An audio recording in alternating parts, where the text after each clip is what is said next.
Chapter 16, The Chamber of Secrets. All those times in the bathroom. And she was just 3 toilets away, said Ron bitterly at breakfast the next day. And we could have asked her. And now it'd been hard enough trying to look for spiders escaping their teachers long enough to sneak away into the girls' bathroom. The girls' bathroom, moreover, right next to the scene of the first attack, was going to be almost impossible. But something happened in their first lesson, Transfiguration, that drove the Chamber of Secrets out of their minds for the first time in weeks. 10 minutes into the class, Professor McGonagall told them that the exams would start on the 1st of June, 1 week from today. Exams? howled Seamus Finnegan. We're still getting exams! There was a loud bang behind Harry. Neville Longbottom's wand slipped, vanishing one of the legs of the desk. Professor McGonagall restored it with a wave of her own wand, and turned, frowning at Seamus. The whole point of keeping school open at this time is so you receive your education, she said sternly. The exams are therefore to take place as usual, and I trust that you are all studying hard.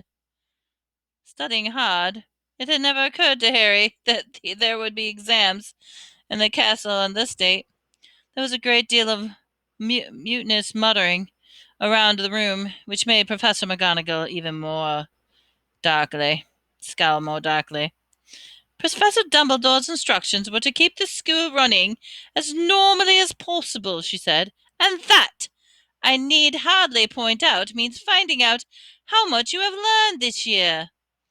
Harry looked down at the pair of white rabbits he was supposed to be turning into slippers. What had he learned so far this year? He couldn't seem to think of anything that would be useful in an exam. Ron looked as though he'd just been told that he had to go live in the Forbidden Forest. Can you imagine me taking exams with this? Asked Harry, holding up his wand, which had just started whistling loudly. 3 days before the first exam, Professor McGonagall made another announcement at breakfast. I have good news, she said in the great hall. Instead of falling silent, erupted, Dumbledore's coming back!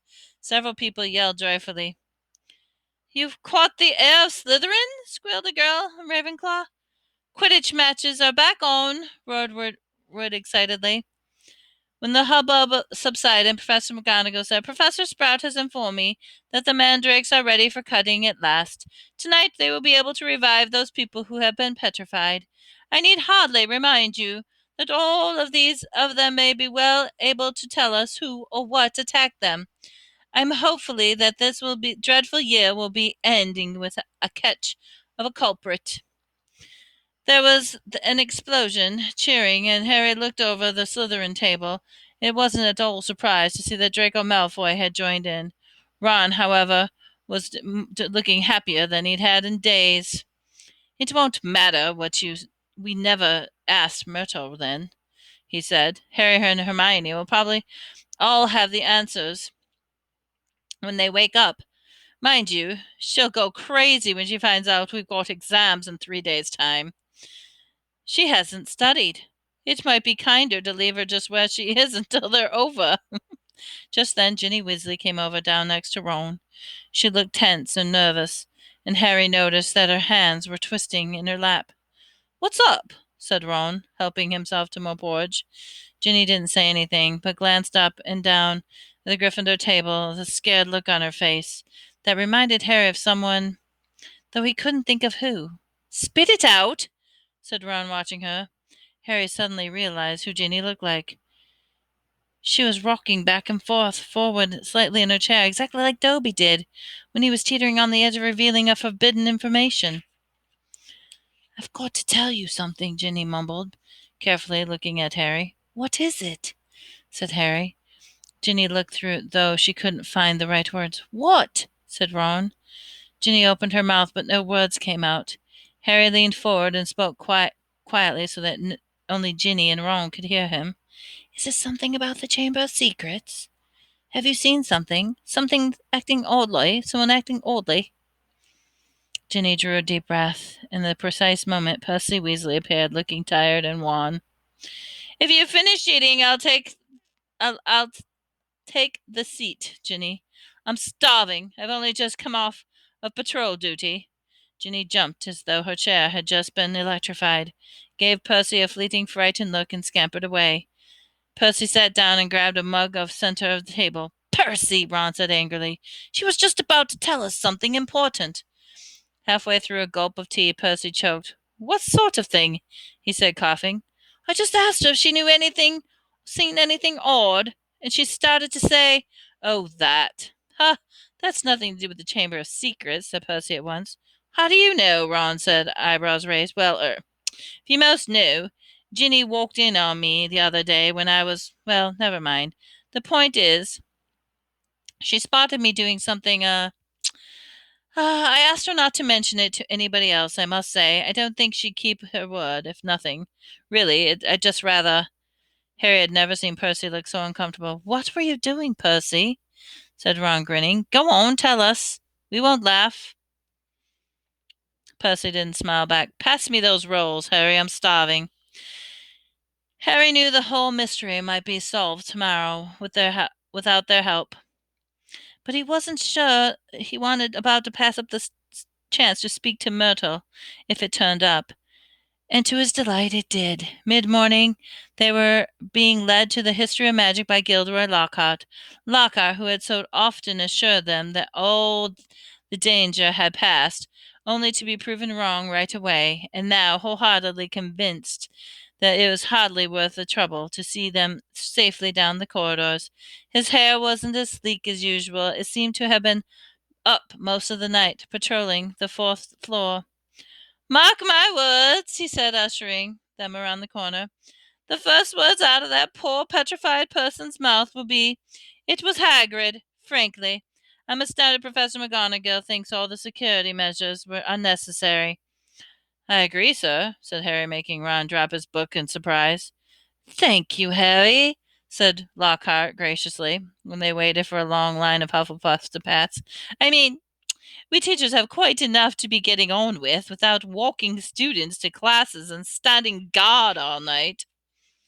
That's right, said Ron, catching on. Why don't you just leave us here, sir? We only got one more corridor to go.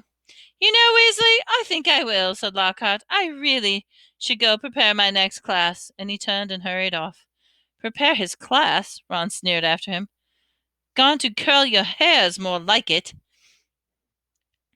They let the rest of the Gryffindors draw ahead of them. Then they darted down the side passageways, hurried towards Moaning Myrtle's bathroom.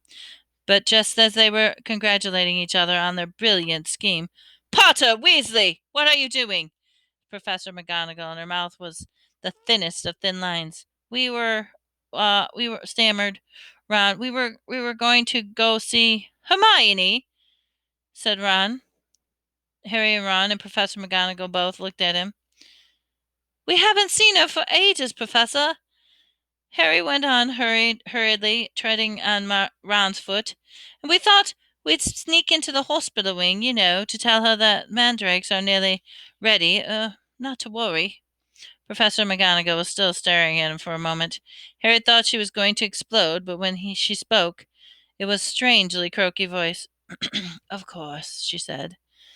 Harry, amazed, saw a tear glistening in her beady eye. Of course. I realize this has been the hardest on the friends who have been, well, I quite understand you, Potter. Of course, you may go visit Miss Granger. I will inform Professor Binns where you have gone. Tell Madame Pomfrey I have given you my permission. Harry and Ron walked away, hardly daring to believe that they'd avoided detention. As they turned the corner, distinctly heard Professor McGonagall blow her nose. That, said Ron fervently, was the best story you've ever come up with.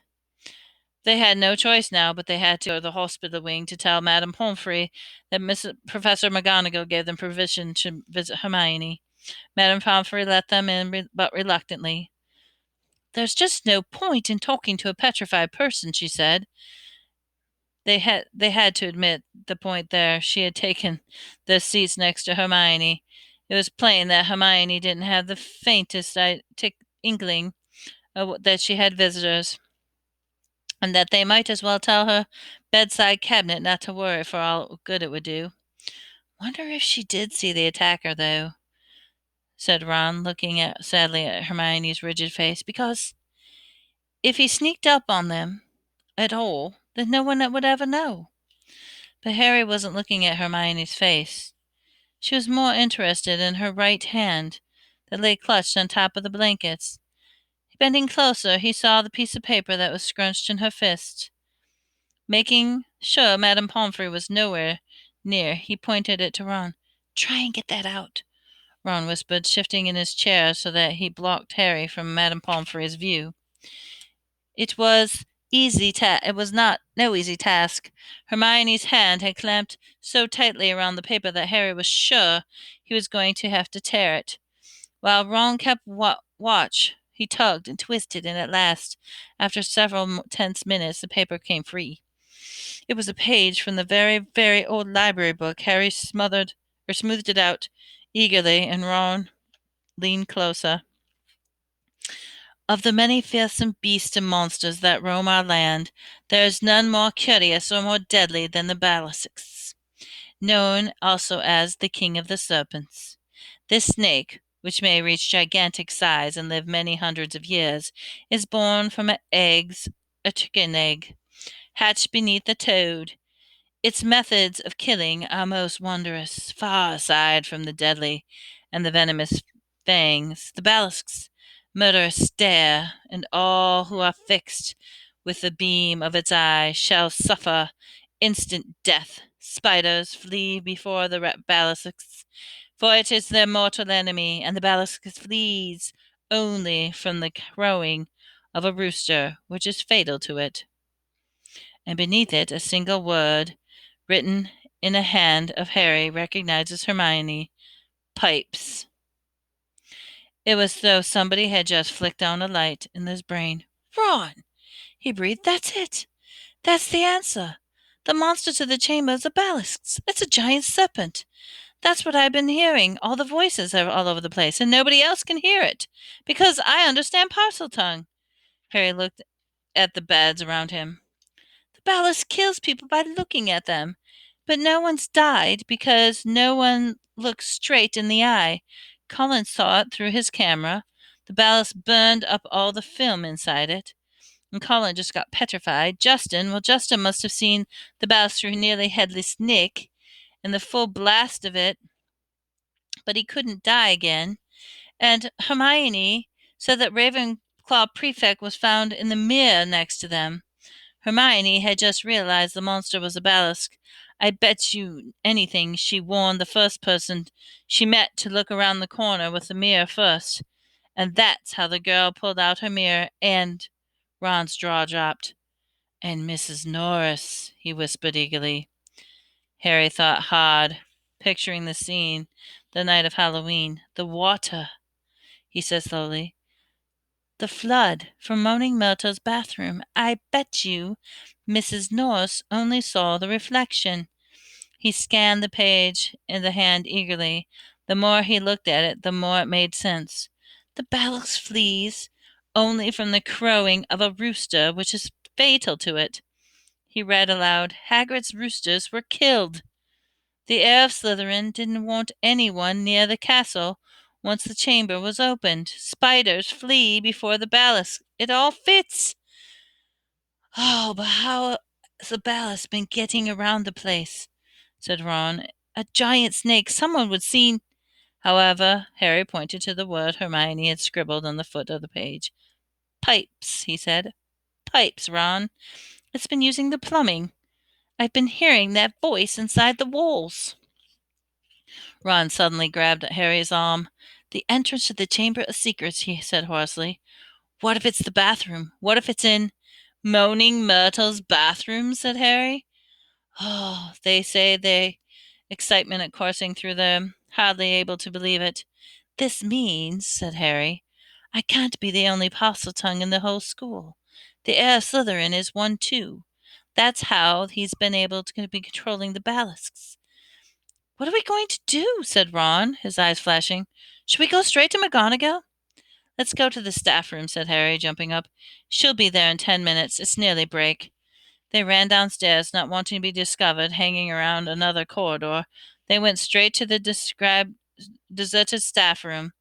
It was a large, paneled room full of dark wooden chairs.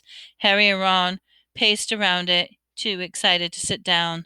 But the bell to signal the break never came. Instead, echoing through the corridors came Professor McGonagall's angry, voice magically magnified. All students return to the house dormitories at once. All teachers return to the staff room immediately, please. Harry wheeled around to stare at Ron. Oh, not another attack, not now. What will we do? Said Ron, aghast. Go back to the dormitory? No, said Harry, glancing around. There was an ugly sort of wardrobe to his left, full of teachers' cloaks in here. Let's hear what it is all about. Then we can tell them what we found out. They hid themselves inside, listening to the rumbling of hundreds of people moving overhead and the staff room door banging open. From with the musty folds of the cloaks, they watched the teachers filtering into the room. Some of them were looking puzzled, downright scared. Then Professor McGonagall arrived. It has happened, she told the staff room. A student has been taken by the monster right into the chamber itself. Professor Flitwick let out a squeal. Professor Sprout clapped her hands over her mouth. Snape gripped the back of the chair very hard and said, How can you be sure? The heir of Slytherin, said Professor McGonagall, who was very white, left another message right underneath the first one.